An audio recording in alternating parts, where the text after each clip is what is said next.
c'est-à-dire on peut pas Mais aujourd'hui grand Omar, je ne suis pas mu d'accord avec vous sur ouais ce point parce que nekk goro président de la République ne veut pas dire que boo amee compétence yu requises yi waroo dugg ci gouvernement bi servir ton peuple bon aussi. maintenant léegi compétence mooy nga jële fi SDE bu ñëpp doon xeex indi Sen'Eau te ba léegi amuñu ndox te ñuy xeex corona au Sénégal il y a pas d'eau man bi may ñëw awma ndox dans toute l'étendue du territoire pratiquement chaque jour nga gis ay nit yu jaay ñu jooy ndox kan moo ko fi indi Mansour Faye la l'histoire du riz kan lañ jox ceeb bi dinañ ku ci ñëw. waaw mën na si ñëw donc maintenant compétence ak éthique ak morale du benn nañ bàyyi compétence avant ngay wax compétence da ngay jub am looy bañ nekk gor parce que boo looy jàng te jàng bi ànd ak gor amul sens bu fekkee ne loo jàng foo gisee xaalis dem jël ko loo gis pour baax dem jël ko lu askan wi war a jël jëlal ko sa bopp doo xool askan wi kooku soxla wuñ ko loolu du compétence loolu manque de patriotisme la te implication famille président ci la gestion du pays mais commencé ëpp parce que ki nga xamante ne déjà moom lañ dox ceex bi muy Rayane Hachem dinañ ci ñëw grand Omar waaw mais est-ce que tamit bon je vais être un peu provocatrice est-ce que nekkul ak Abdoulaye Wade moo leen jot parce que yéen loolu ngeen doon reproché Abdoulaye Wade ba jëlee ko fi léegi Macky Sall est en train de suivre les mêmes pieds est-ce que les mêmes pas du président Abdoulaye Wade est-ce que nekkul aussi benn instant yéen il fallait coûte que coûte rek génne Abdoulaye Wade tànnu leen bu baax ko leen war a kii. li nga wax on s'est trompé bu ñee lañu trompé wul de man je fais partie yi nga xamante ne je me suis trompé ndax gëm naa ne instant bi nii bu fi Abdoulaye Wade nekkoon situation bi di demee nii. donc vous êtes nostalgique. non pas nostalgique à Abdoulaye Wade parce que il peut plus dañ koy ñaanal yàlla yaa ngi dégg mu gudd fan ànd ak wér te jéem a xool tamit xur bi ñu ko dugal nan lañ ko mën a génne parce que un président comme Abdoulaye Wade dimension bi mu amoon bul fàtte ne dans tous les pays du monde bu ñu daan nekk situation de crise Abdoulaye Wade lañ daan woo kooku nag ak xam-xam bi mu yor waroo ko dugal ci benn xur mu nekk ci benn xur toog foofu kooku il doit être consulté mu joxe xalaatam par rapport à la situation du pays mais malheureusement on a un président qui a d'autres préoccupations c'est-à-dire que préoccupation yi mu am moom bokkul ak préoccupation ak seen ñun ñu ngi xeex pandémie moom ñu ngi ci yeneen parce que instant bi il parle de problème d'annulation de la dette. dinañ si ñëw grand Omar suñu troisième partie juste rappeler rek aux internautes qui nous suivent un peu partout suñu page Facebook Sénégal 7 wala sax si YouTube bi Sénégal 7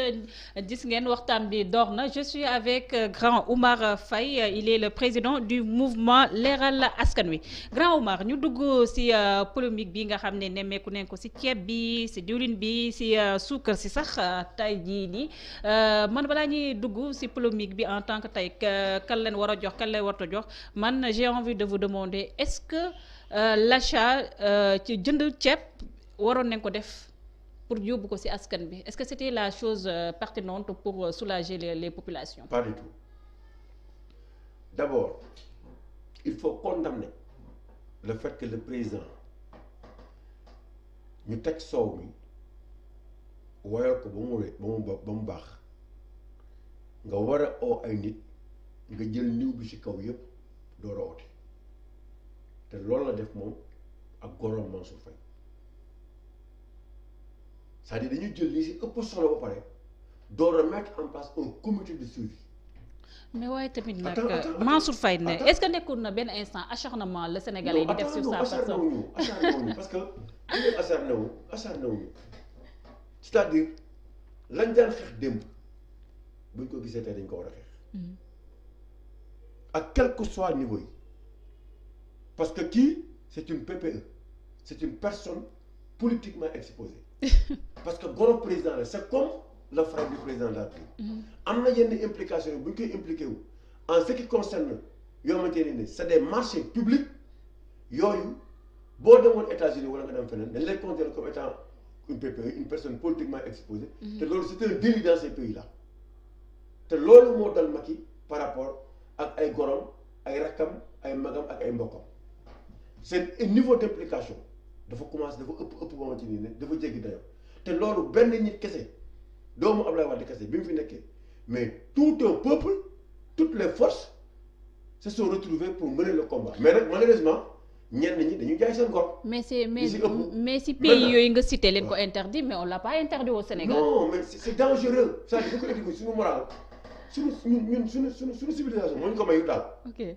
suñu culture ñun mayuñu ko dafa am yoo ci nii du loolu sax du ay affaire dëkk ba mais suñu culture suñu éthique moo ñu mayul ngay taxaw nii sa rakk taxaw nii sa goro taxaw nii ñuy taxaw nii nag di mettre en place un comité c'est ça qui est dangereux dans ce pays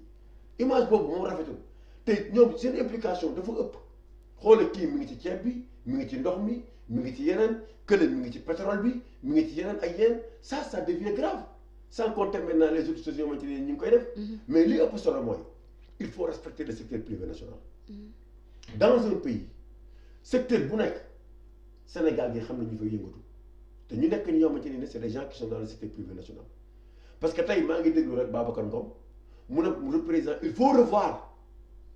sa yenn mesures yi nga jël par rapport au secteur privé national mais ñun on a un secteur privé national boo xamante ni dañ leen respecté wul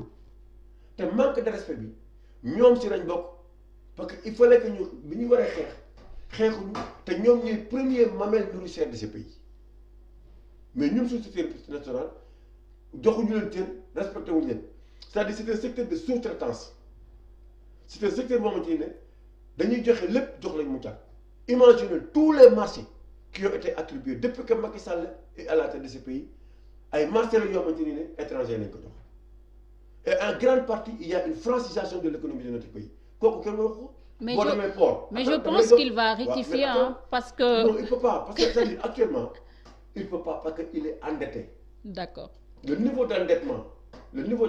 endettement boobu dinañ si ñëw damay bañ nga dugg si kii moo tax xam nga réew moo ma ci ni ce secteur privé national yëpp yi nga xamante day indi koom amul dara loo xamante ni ñoom am nañ fa mainmise mais munoo am secteur privé national bu fort parce que moom moo ko wax nee na en tout cas Sénégal de tous et Sénégal pour tous Sénégal de tous nag Sénégal pour tous mooy fu waay neex jóge fa ñëw et c'est ça qui est dangereux boo demee port kan moo fa nekk Bolloré nga ñëw si essence bi kan moo fa nekk Total nga dem ci commerce bi kan moo fa nekk Auchan nga ñëw ci télé yi kan moo fa nekk Eiffage nga ñëw ci téléphonie Orange nga ñëw ci lampadaire Fonroche nga ñëw ci terre Alstom loolu moo tax ma ne la dina francisation loolu moo tax ma ne la dina rectifier parce que gis na entreprise étrangères yi ñun ko njuuyee par rapport ak seen participation bu maigre bi xaaral wala beneen bi mooy boo demee AIBD Turquie fa nekk mooy suma ñoom ñooy tabax en même temps stade Jeux olympiques bi tabax arena bi ñëw jël suñu fer de Falémé c'est les Turcs c'est-à-dire donc dañu profité ci période bi nga xamante ni ne le président a été inconscient ci période boobu lañ profité récupérer le maximum ñëw toog que ça soit les Français que ça soit les Turcs que ça soit les Marocains yi nga xamante ni ñoo yor bul fàtte fii gare pompier di defar ay immeubles ak tant d'autres que ça soit maintenant ñeneen secteurs yi nga xamante ne mais fa la gars yu jógee ay américains yi comme British Petroleum comme Cosmos Energy jël li ñu war a jël yëpp suñuy ressources nag toog si mais loolu nag bu amee mais yow looy mujjee da ngay am problème d'ailleurs leur participation par rapport au Covid-19 seen participation pour faire face à cette pandémie xoolal participation bi ñuy def c'est-à-dire là où on voit un Tahirou Sarr un simple Sénégalais qui donne 1 milliard de francs 1 milliard. Orange donne 400 millions. d'accord loolu yëpp xam naa dafay xaj pour ñu tënk ko ci benn émission. xam nga neexul ñu wax par rapport ak polémique bu ñu nemmeeku ci ceeb beeg ci marché auto beeg ci aussi marché bi yi nga xam ne ñeel na wàllum suukar beeg diwlin bi man dama jàpp est-ce que polémique bi ça raison d'être est-ce que mun nañoo rek acharné wu par rapport ak jox neen benn naar boo xam ne il est d'origine sénégalais. Rayem H&M marché ceeb. Il a 1000 nationalités. Ah, il n'est pas sénégalais. Il n'est pas seulement, il a 1000 nationalités. Ça, c'est les Libanais. Ils ont 1000 nationalités. Et pareil, ils ne respectent pas les Sénégalais. Mais est-ce que les Sénégalais ne sont pas xénophobes aussi? Non, c'est-à-dire, moi, c'est un vendeur de sandwich. C'est un vendeur de shawarma. C'est un vendeur de hamburger et de pizza. Comment un vendeur de pizza, de shawarma ak yooyu ngay ñëw di jël lu mat 140 000 tonnes de riz nga da nga koy jox marché bi d'une manière nébuleuse waaye ñëpp xam nañu ne marché bi ni ñu ko joxee jaarul yoon mu tax xaaruñu comité de suivi nekk mettre en place ba pare ñu def appel d'offre joxe ko Ryan HM kan moo dafa micro-trottoir dans ce pays ba xam nit dina la wax Ryan HM mais boo waxee Bocar Samba Dièye xam nañ ko. boo waxee Moustapha Tall xam nañ ko boo waxee Moustapha Ndiaye xam nañ ko boo waxee yeneen commerçant xam nañ ko mais Ryan HM c'est la première fois nga dégg. mais mun naa am moom offre bi mun naa am offre bi c'était beaucoup plus conséquent que les autres. je défie l'État du Sénégal parce que loolu la ministre bi wax. je défie l'État du Sénégal je défie le ministre Mansour Faye je défie le fournisseur bi nga xamante ne mooy Ryan HM mu wan ñu entrepôt boo xamante ni ne di nga fa fekk 10 000 tonnes. pour yow il a menti sur les chiffres. non c'est un pouvoir qui a la quantification des chiffres il trompe les Sénégalais sur des chiffres c'est faux je les défie amuñu li ñu wax te duñ la ko wan les quelques yi ñu amoon il y a des bateaux flottants qui sont dans la mer parfois yooyu seen ceeb yooyu la ñuy jël ñëw di ko indi mais moom je le défie mu wan la entrepôt boo xamante ni il y a 10 000 tonnes